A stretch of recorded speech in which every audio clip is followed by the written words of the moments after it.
लोकसभा चुनाव 2024 को लेकर शनिवार की देर शाम प्रखंड सभागार रजौली में रजौली अनुमंडल के 7 प्रखंड के सेक्टर पदाधिकारी के साथ बैठक की गई। सेक्टर पदाधिकारियों की बैठक की अध्यक्षता एसडीओ आदित्य कुमार पीयूष के द्वारा की गई।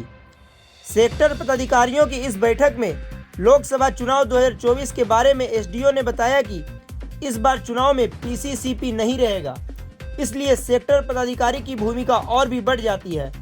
हमारा पूरा चुनाव निष्पक्ष व शांति प्रकार से हो, ये हमारा सेक्टर पर निर्भर करता है। साथ ही एसडीओ ने बताया कि लोकसभा चुनाव 2024 से संबंधित बहुत सारी बातों को सेक्टर पदाधिकारी को अवगत कराया गया। लोकसभा चुनाव से पहले सेक्टर पदाधिकारी को तरह तरह की चीज़ों पर और भी प्रशिक्षण दिया जाएगा, ताकि चुनाव से संबंधित सभी चीज़ें अच्छे तरीके से काम हो सके। चुनाव निष्पक्ष व शांतिपूर्ण ढंग से हो, इस पर हम लोगों का पूरी कोशिश रहेगा। सेक्टर पदाधिकारियों की इस बैठक में एसडीओ ने बताया कि चुनाव से पहले सेक्टर पदाधिकारी का क्या कर्तव्य होता है, उसके बारे में सेक्टर पदाधिकारियों को विस्तृत जानकारी दी गई। एसडीओ आदित्य कुमार पीयूष ने बताया कि चुनाव से पहले 3 स्टेज होता है। अभी हम लोगों का इलेक्टोरल रोल फाइनल हो गया है। एसडीओ ने बताया कि सेक्टर पदाधिकारी का कर्तव्य होता है कि बूथ के पास किसी को समस्या तो नहीं, अगर किसी को समस्या है तो उसे अवगत कराया जाए। कोई व्यक्ति या कोई महिला मताधिकार से छूटा तो नहीं, उसके बारे में भी जागरूक करना। अगर बूथ के पास किसी चीज़ की कमी है या कोई परेशानी है तो उसे ठीक करना है। चुनाव के दिन किसी भी मतदाता को आने जाने में कोई समस्या तो नहीं है, इस पर भी ध्यान देना है। सेक्टर पदाधिकारी का यह भी कर्तव्य है कि कहीं किसी भी बूथ पर कोई मतदाता को मताधिकार देने से वंचित तो नहीं किया गया है, इस पर विशेष ध्यान दिया जाए। एसडीओ ने बताया कि हम लोग निष्पक्ष लोकसभा चुनाव कराते हुए वीटीआर को बढ़ाने का प्रयास कर रहे हैं। मौके पर डीएसपी पंकज कुमार, बीडीओ अनिल मिस्त्री के साथ कई लोग उपस्थित थे।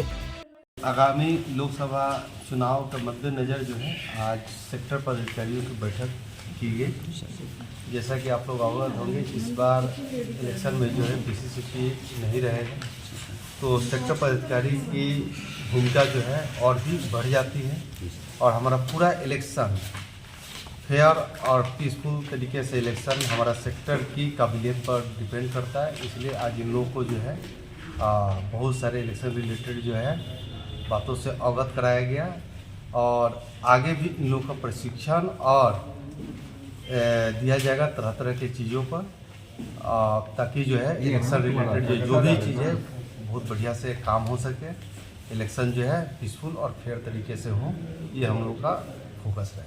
इसमें मुख्य रूप से कौन कौन सी बातें बताई गई है सर? इसमें अभी तो हम लोग जो है 3 स्टेज की बातें होती हैं यहाँ पर। तो आप देखें कि अभी जो है प्री इलेक्शन, अभी इलेक्शन का नोटिफिकेशन वगैरह नहीं आया है, लेकिन हमारी तैयारी जो है वो सालों भर चलती रहती है। अभी जो है हम लोगों ने ये देखा कि इलेक्टोरल रोल वगैरह जो है हम लोग का फाइनल हो गया। सब कुछ होने के बाद भी जो है अब ये लोग जाकर देखें कि वहाँ पर कहीं कोई समस्या किसी को नहीं, तो उससे अभी लोगों को अवगत कराएंगे। फिर ये भी हम लोग देखें कि वहाँ पर जो कोई महिला या कोई गलती से कहीं कोई छूटा तो नहीं है, उस पर भी हम लोग को ध्यान देना है। इसके बाद बूथ वगैरह जो है हालांकि हम लोगों ने सत्यापित किया है, सब लोग देखा है, लेकिन फिर आज के डेट में उसको फिर से वेरिफिकेशन करके अगर कहीं पर किसी तरह का जो है कुछ कमी बेसी है तो उसको हम लोग उसको ठीक करेंगे।